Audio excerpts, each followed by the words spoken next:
ये बात ठीक है कि हमें नेबर्स के साथ रहना पड़ता है, लेकिन जब नेबर के साथ आपने अपने दौरे हुकूमत में गुफ्तगू की और आप ये कहा करते थे कि हम तकरीबन मंतकी अंजाम तक पहुंच गए थे कि हम कोई हल निकाल लें और मस्बत हल और मुस्तकिल हल निकाल लें, वो क्या हुआ, क्यों ना हो सका? वो आज एक मुद्दत इस बात को गुजर गई, 14, 15, 16 साल गुजर गए, उसके नतीजे में कोई खैर की खबर तो हमें अब तक नहीं मिल सकी।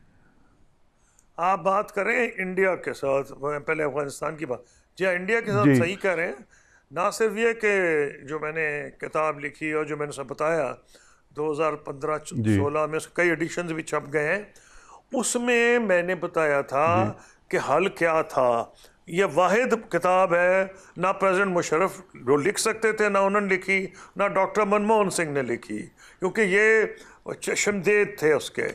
इस हद तक करीब हो गए थे कि एस्टेब्लिशमेंट्स भी इन्वॉल्व थी, हुकूमतें भी इन्वॉल्व थी। उसका सबूत ये है क्योंकि और किसी ने लिखा ही नहीं था, और लिख सकता इंडिया का फॉरेन मिनिस्टर कोई नहीं था, क्योंकि वहाँ 3 आए उस दौर में जो मेरे हम मनसब थे।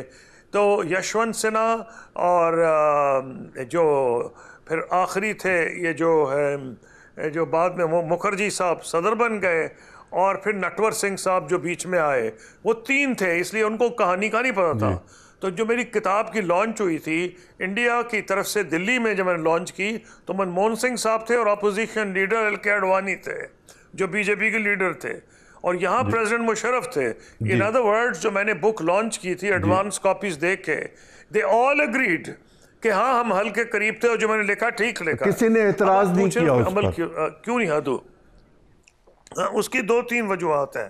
पहली बात तो ये हमारी बदनसीबी है कि हमने प्रेसिडेंट डॉक्टर मनमोहन सिंह ने यहाँ आना था 2006 में, शायद जुलाई अगस्त या सितंबर में, और उस वक्त हिंदुस्तान में 5 इलेक्शंस हो रहे थे बशमूल यूपी। तो मैसेज आई कि जी इसको थोड़ा सा डिले कर दें रियासती इस इलेक्शन थे। मामले को, क्योंकि इंडिया में इलेक्शंस हो रहे हैं तो अपोजिशन इस पे को फ़ायदा उठाने की कोशिश करेगी। हमने उनको, अगर हमारी बदनसीबी, मुल्क की बदनसीबी या साउथ एशिया की बदनसीबी, कि हमने उनको जो डेट थी वो मार्च की थी, मार्च में यहाँ लीगल जो मूवमेंट चली थी इफ्तिखार चौधरी के साहब के सिलसिले में, उस हर चीज़ को तिया पाचा कर दिया। तो एक तो हमारी तरफ से ये हुआ। नंबर 2 ये कि मानना पड़ेगा कि एक कुछ लोगों का ये ख्याल है, कम से कम अब ये किस हद तक ये एक्यूरेट है, एक किताब आई है उसका नाम है एक्सीडेंटल प्राइम मिनिस्टर, संजय बारू साहब ने लिखी जी है, जो कि मनमोहन सिंह साहब के चीफ मीडिया एडवाइज़र थे। उन्होंने कहा है कि ये इसलिए उस सर वक्त डिले थोड़ी सी हुई थी कि मिसेस सोनिया गांधी चाहती थी कि इसका क्रेडिट अगले इलेक्शन के बाद उनके बेटे राहुल गांधी, जो उनको वज़ीर आज़म जिनको बनाना चाहती थी, वो क्रेडिट लें। अब ये क्या क्यों नहीं हुआ, लेकिन जो एडवांटेज लेकिन वो उसका ये हार हुआ गए। क्योंकि रिकॉर्ड पे आ गया है। आप हैरान होंगे कि आजकल भी जो ट्रैक 2 के डायलॉग हो रहे हैं उसमें मैं शामिल हूँ, जो टॉप लेवल इंडियंस पाकिस्तानीज हैं, वही बेस है नेगोशिएशंस का। आप बड़ी खबर और दे रहे जब हैं कि ट्रैक 2 अब भी हो रही है। जी हो रही है, जी हो रही है, ट्रैक 2 हो रही है, मैं उसका मेंबर हूँ। तो ट्रैक 2 में ये हम बात डिस्कस कर रहे हैं। और उसके अलावा ये है कि जो जूम कॉन्फ्रेंसेस को, मेरा दिल नहीं चाहता इंडिया जाने को, जब से मोदी साहब ने इस किस्म की ज़बान इस्तेमाल करनी शुरू की है मुसलमानों के ख़िलाफ़ या पाकिस्तान के।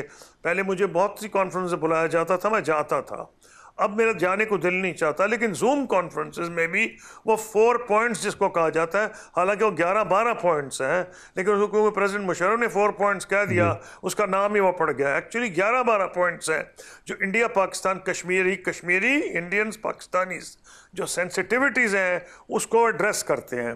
तो वो जो चीज़ है आज भी रेलेवेंट है, और जब कभी हालात बेहतर होंगे चाहे उसका नाम बदल दिया जाए, क्योंकि जो एग्जिस्टिंग गवर्नमेंट्स हैं वो अपना लेबल लगाना चाहेंगी, वो लगाएं।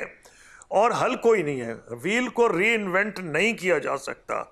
उसमें 3 साल लगे थे, एक पॉइंट्स कंसिडर हुआ था। अब बीच में क्यों नहीं हुआ, बीच में मुख्तलिफ, हम तो जंगों के करीब पहुंच चुके हैं, हवाई जहाज़ों के हमले हुए हैं, उनका मैंने हवाई जहाज़ गिरा भी लिया, पायलट भी उनका अरेस्ट कर लिया, अभिनंदन वर्तमान। तो ये सारी कहानियाँ हो चुकी हैं। उन्होंने हमें ब्लेम किया कि जो वहाँ कुछ किलिंग्स हो रही थी, उसके ऊपर एक और कमेंट्री हो गई।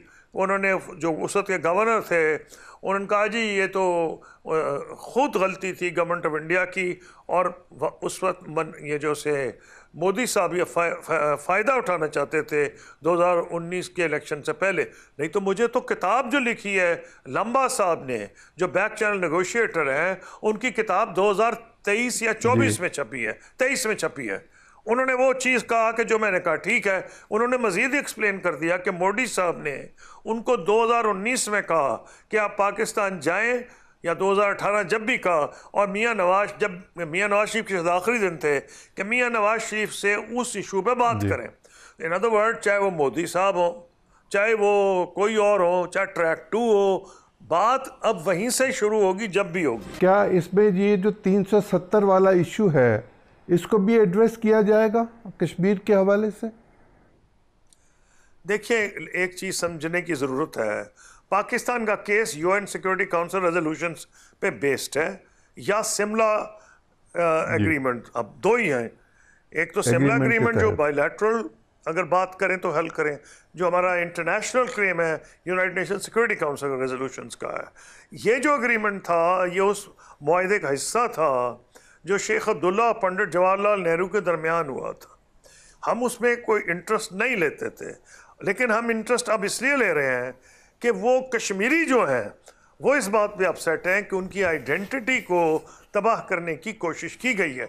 नहीं तो 370 में उनको ज़्यादा कुछ हासिल नहीं था, लेकिन उनकी डिग्निटी और आइडेंटिटी पे हमला है, इसलिए हम उन्हें सपोर्ट कर रहे हैं।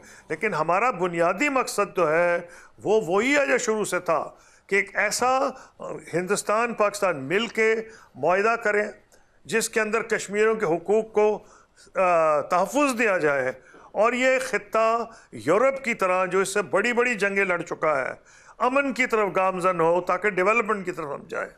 मैं आपसे एक और सवाल पूछना चाहता हूँ माजी के हवाले से। इस्तांबुल में आपकी एक मुलाकात हुई एक ऐसे मुल्क के वज़ीर से जिसको हम तस्लीम नहीं करते। वो अब जुल्म कर रहा है गज़ा में, लिबनान में और दूसरे जगहों पर।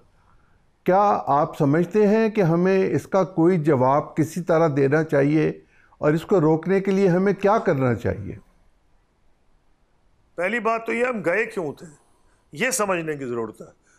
इजराइल ने विड्रॉ किया था गजा से, जहां आज वो जुल्म उठा रहा है। वो प्राइम मिनिस्टर थे उस वक्त, ये शरॉन, एरियल शरॉन प्राइम मिनिस्टर थे, और बाद में बीमार हो गए वो। उन्होंने विड्रॉ किया गजा से, तो सारी इस्लामी दुनिया में और अरब दुनिया में शादियाने बजाए गए कि बड़ी खुशी की बात है कि इजराइल ने फ़ौजें विड्रॉ कर ली हैं।